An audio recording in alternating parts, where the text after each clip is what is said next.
to my channel. Today we're going to talk about the main mistakes we make when trying to organize our time. And I know there are two kinds of people. The first one is the great organizer, the person that organizes everything in their life, and at times they still feel overwhelmed. So if you're one of those, keep watching because you're going to find some answers about this. The second kind of person is the person that hates organizing anything. They want to go with the flow. They want to feel free.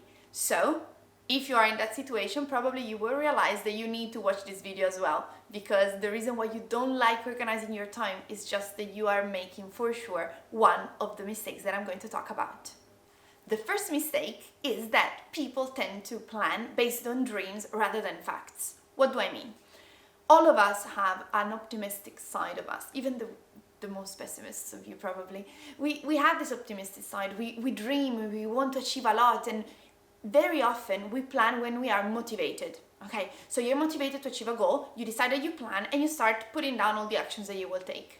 What is wrong with this approach? Not being optimistic, that's fine, you can be optimistic if you want, but that when we plan like that, we tend to overestimate our ability to do things. And so what you may find is that you have your plan full of things to do, every single moment is busy because you think they are going to achieve much more. You underestimate the time that certain activities will take. Maybe you think that email will take 5 minutes to create, but actually when you do it, you realize that it took you half an hour, and so everything is messed up. And so we make a series of mistakes that come from the fact that they were planning just based on what we dream rather than facts. What are facts? What you can measure. You can't improve what you cannot measure. So you need to measure how long it takes you to do certain things. The first time you do this, probably you will mess up because you have no clue about how long certain activities take. Some you know, but others you don't know. It's normal. Don't worry, everyone has been through that. But when you start measuring and taking note of, oh, how long did it take me to write that kind of email? How long did it take me to follow up with that person? How long did it take me to study this thing? Then what happens? You start becoming much more aware of how long it actually takes you to do things. And when you plan, you can have a plan that's called a plan. So where you actually know how long certain activities will take, how long you will need, and you make sure that in your plan there is enough time for those. The second mistake is that a lot of people, and you may be one of them, tend to be reactive rather than proactive. So what do I mean? A reactive MO, modus operandi, I love criminal movies, so serial killers have modus operandi. So ways of doing things, let's say. So the first way of doing things, the first MO is reactive, and it's where most of us are. And I used to be very reactive. What does it mean? That when someone sends you an email, you feel the need to reply to that email immediately. When someone calls you, you feel the need to pick up that call. When someone needs help, you feel the need to help immediately. So basically, you live your day based on what the external world wants from you rather than what you actually have planned to achieve. And then you find yourself at the end of the day having helped a lot of people, having answered a lot of emails, having picked up a lot of calls, but not having done the things that you wanted to do in order to achieve your goals. This is completely normal, and it needs to be substituted by something else. There was a moment in which I realized that I was having a very reactive MO, and I was feeling very overwhelmed because every day I would respond to a lot of requests but then not do all the things that I wanted to.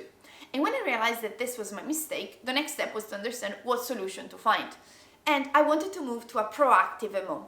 So the first step was understanding what are those activities when you need to interact with others. So when you may have other people's interactions, other people's requests. And how often. For example, you may have one team that you are part of where new requests happen every couple of hours. You may have other kinds of teams in which requests happen on a weekly basis, others in which every 3 days, every day, it depends. So understand that.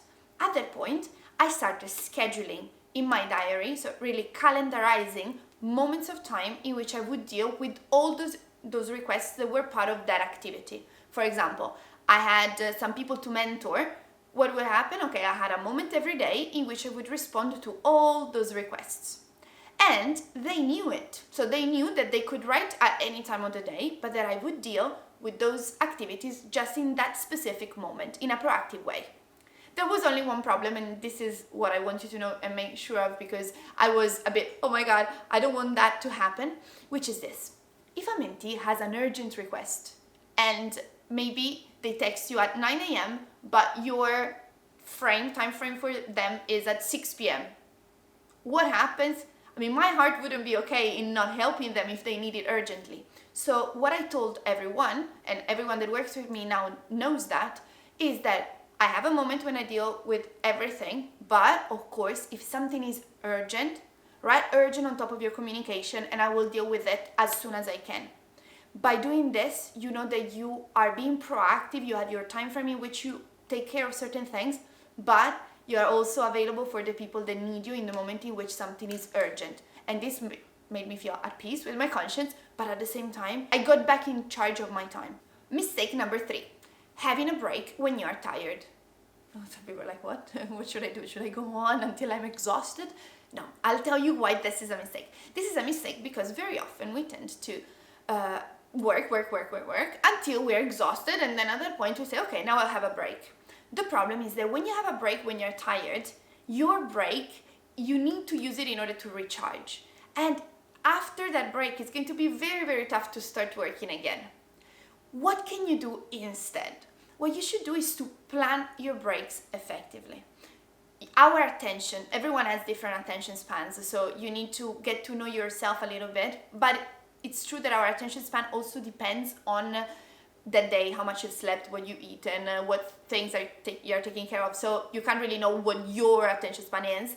Every day will change. So just make sure that every hour you plan to have a 10-minute break. Then there are different strategies for that, and maybe in another video I will explore them. But for now we can say in 1 hour you can have a 10-minute break. The simplest way to explain this concept is to imagine a huge stone wheel, okay? That when you need to start moving, it requires you to put in some effort in order to push it. So you have the stone wheel, you need to push it, to put your energy, your effort, and so on. Once it's rolling though, it goes. If you wait for the stone wheel to stop completely, starting it again will be very tough. But if on the other hand, when it's just a slowing down, you give it a new push, it's going to be much simpler. So how do you apply this to your life? If you wait to be completely exhausted with the battery completely off before having a break, it's going to be much tougher to start working again after that break. Maybe you worked for 5 hours in a row, but then after that, it's so hard to get yourself back to work.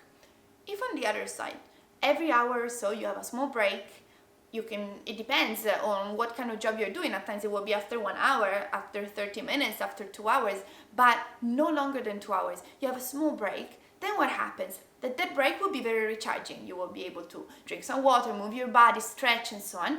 It will last much shorter, and after that, your stone wheel won't be completely stopped. So it will be very simple to go back to work and start doing things again. Don't underestimate the importance of having breaks. At times we are so focused on finishing the job that we go on for hours and hours, but then we end up being much less productive than we would be if we just had some breaks in the right moments. The fourth mistake is this, that a lot of people don't foresee the unexpected. Maybe you may be thinking, okay, wait, if it's unexpected, how can I foresee it? What do I mean by this? I mean that very often I see plans of people that are full of stuff at every minute and that have no buffers. Having buffers will be your lifesaver. How do buffers work? Of course, you need to understand which kind of job you do, because there are some professions in which you need more buffers than others. But every day you should have some moments in which you don't plan for anything. So on your plan, you can really call them buffer and just keep them empty. Even if you're tempted to add some extra activity, even if someone calls you and says, listen, can we have a meeting there that's not urgent? Don't use them, okay? You leave them there like they are. These moments will turn out to be extremely important, extremely helpful anytime in which something takes longer than expected, some colleague needs help that wasn't foreseen, some extra emergency happens, and it will allow you to have some time that you can dedicate to it. While usually, if you don't have that buffer, you will end up either working very, very late or not being able to deal with the emergency or not being able to deal with the things that you wanted to do that day. So make sure that you have buffers in your weekly plan every single day. And the more you become good at planning, the more you will realize how much time you actually need in order to foresee the unforeseen.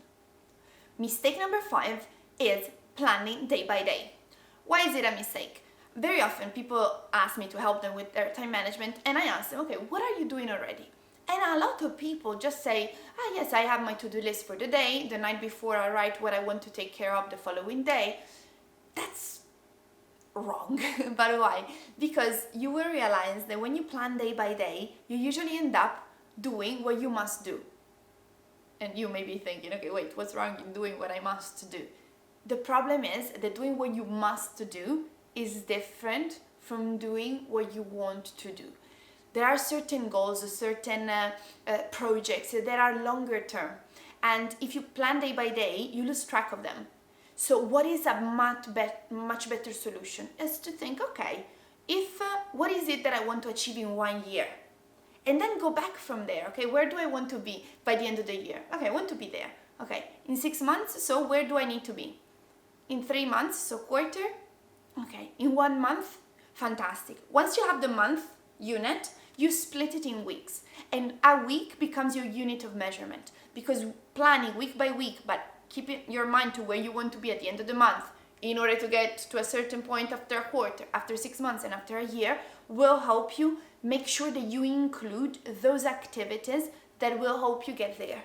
Otherwise, you will just find yourself doing what has to be done that day, but that is not necessarily what will help you build the life that you want to build.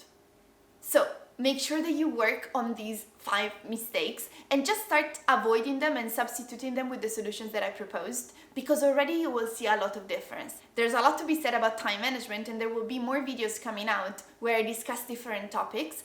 There's one already that you can watch where I talk about all those things in our time management that drain our energy. So make sure you watch that too. Leave a comment if you have some questions or if you want to discuss something. Make sure you subscribe if you would like to keep receiving tips, and I will see you in the next video.